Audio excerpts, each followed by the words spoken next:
नमस्कार, मैं आशीष और स्वागत करते हैं आपके अपने YouTube प्लेटफार्म पे, जहां हम आज चर्चा करेंगे एक प्रेम कथा जो हत्या में बदल गई। कहानी को स्टार्ट करते हैं। शादी हुई, लोग हंसे, तस्वीरें खिंचाई गईं और फिर सब चले गए। पर इस कहानी में हनीमून की तस्वीरें कभी सामने नहीं आई, क्योंकि राजा रघुवंशी जो अपनी नई नवेली दुल्हन सोनम के साथ मेघालय की वादियों में गया था, अब इस दुनिया में नहीं है। और जो बची है वो सिर्फ एक औरत है जो अब पत्नी नहीं, हत्या की मुख्य आरोपी है। इसका नाम है सोनम रघुवंशी और इसकी कहानी हमारे समय की सबसे खतरनाक कहानियों में से एक है। सवाल क्या है? एक पत्नी अपने पति के कातिल कैसे हो सकती है? मेघालय पुलिस कहती है कि सोनम ने राजा की हत्या की योजना पहले से बना ली थी। मीडिया कहती है सुपारी दी गई थी और समाज कहता है हमें विश्वास नहीं होता। पर जो सवाल है वो यही है कि क्या समाज ने कभी सिखाया कि एक पति भी मर सकता है? या फिर जब एक महिला आरोपी होती है तो हम चुपचाप बैकग्राउंड म्यूजिक बंद कर देते हैं। पुलिस बताती है कि सोनम को गिरफ्तार किया गया उत्तर प्रदेश के गाजीपुर में एक ढाबे से, और उस ढाबे की दीवारों ने शायद वो कहानी सुनी जिसे पुलिस आज जनता को बता रही है। सवाल ये उठता है कि जब प्यार हुआ, शादी हुई,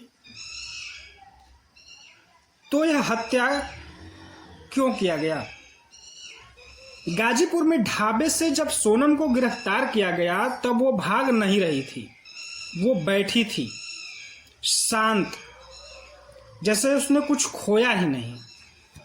और वही पुलिस ने उसके मोबाइल से निकाली कई call recordings, chat, bank transaction, जिनसे खुला एक शादी थी और उसके पीछे एक प्लान था।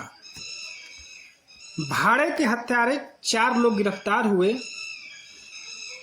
और राजा की लाश एक कहानी बन चुकी है। कहानी जिसमें मर्डर है, मासूमियत नहीं।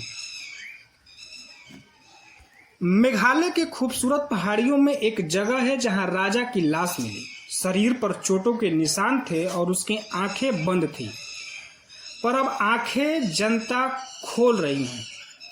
आप सोचिए, एक शादी जो हत्यारे की योजना थी।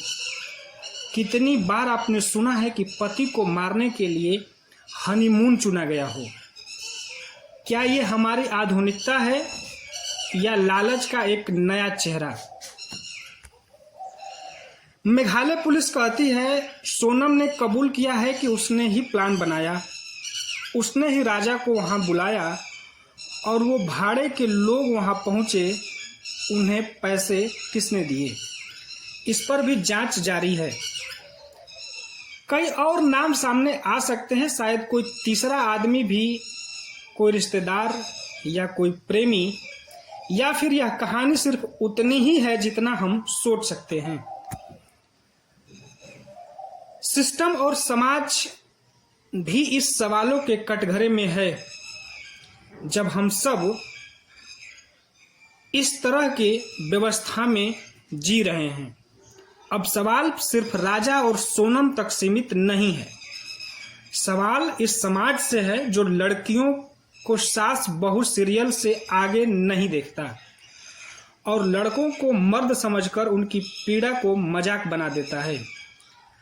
राजा रघुवंशी की हत्या एक चेतावनी है कि पीड़ित सिर्फ महिलाएं नहीं होती, कभी कभी पुरुष भी होते हैं और कभी कभी उनकी कहानियां भी छिपा दी जाती हैं। पुलिस जांच कर रही है, मीडिया बहस कर रहा है, लेकिन इस सिस्टम में क्या कोई है जो राजा के लिए इंसाफ मांग रहा है?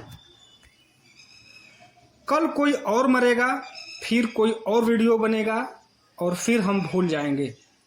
लेकिन एक माँ, राजा की माँ, शायद जिंदगी भर ये नहीं भूल पाएगी कि उसका बेटा जिसे वो विदा कर रही थी हनीमून के लिए, वो कब्रगाह या शमशान चला जाएगा। और जो लोग सोनम के पक्ष में बहस करेंगे उन्हें पहले जाकर राजा की लाश देखनी चाहिए, तभी समझ में आएगा कि लव मैरिज और प्लान मर्डर में क्या सिर्फ एक मुस्कान का फासला होता है। राजा अब इस दुनिया में नहीं है, लेकिन उसकी कहानी अभी जिंदा है। अगर आपको लगता है कि इस कहानी को सब तक पहुंचाना चाहिए तो इसे शेयर कीजिए, क्योंकि सिर्फ पुलिस नहीं, समाज को भी जागना होगा। खबरें अब सिर्फ घटनाएं नहीं रहीं, ये सिस्टम के मरे हुए विवेक का पोस्टमार्टम है। इस तरह की कहानियां, इस तरह की घटनाएं हमारे समाज में बहुत तेजी से हो रही हैं। मैं समाज से गुजारिश करता हूं कि इस तरह के तमाम घटनाओं का पर्दाफाश हो। हमारी सरकार इस तरह की घटनाओं को संज्ञान में ले, जिससे हमारा समाज एक सही दिशा में चल सके। इसी तरह के तमाम घटनाओं के साथ मिलते रहेंगे इसी चैनल पे। इजाजत दीजिए, तब तक के लिए नमस्कार।